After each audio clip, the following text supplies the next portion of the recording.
Morning, everybody. It's bright and early here. Almost 7 o'clock. I always get here a little early. Just want to update video of what's going on here at the shop. This is Herb's build. It's Fire District 3 and 8. And it's Ferry County 3, Stevens 8. It's a combined fire district. Anyway, this is his build. This tank came off of a tender, which is over, chassis over there. New truck, new chassis, or newer. And his volunteers are working on this. He's got a volunteer that's been fabricating everything. Still some work to do. It's just going to be a straight tender, nothing fancy. Just going to haul water. So his volunteers show up and work on this during the day when they can.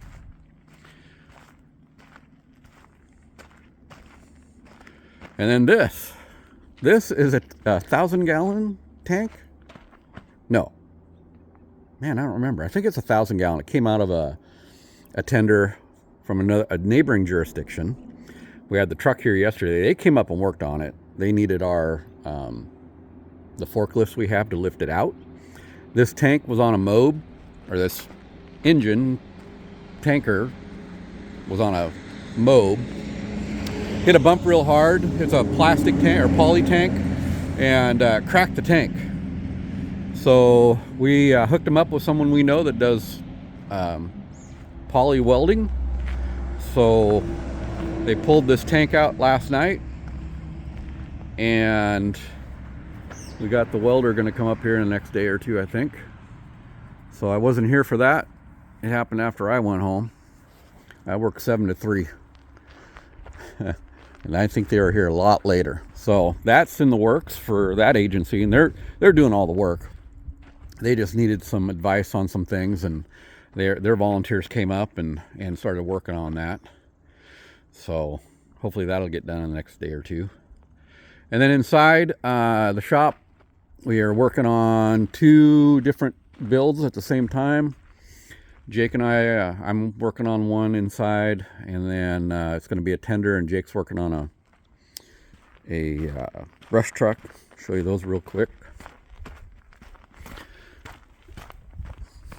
So it's I think the one I'm working on is Cheesaw, which is this one right here. It's going to be a tender. Herb's building designing and building the tank for it. I think it's 1,500 gallons. So he's working on that. I started stripping things off of this truck so we can start getting it ready to paint. Going to paint the chassis before we put the tank on and all that fun stuff. That's going to be take a day or two. Working on the turret, which was damaged. Had to knock some bolts out of it and got to refab it a little bit. Started working on the lockout tagout on it yesterday, because they're going to have a front nozzle. This is the one that Jake's been working on, running wire. Agency as a deck swap. We did the deck swap for them. They sent it out and got it painted somewhere else, and we're hooking up the plumbing over here. They just brought the front nozzle up last night for us, so we'll start getting that plumbing done. And then we got some wiring of the lights inside and the radios for them. It's going to be a couple of weeks of work. So that'll be done here in a few weeks. So yeah, that's what's going on. Thanks for checking in and watching these builds. This is my lockout tagout I'm working on. It's gonna probably got another hour into it. So that's about it. That's what's going on here in Barstow, Washington. Take care. Be safe out there. See you next time.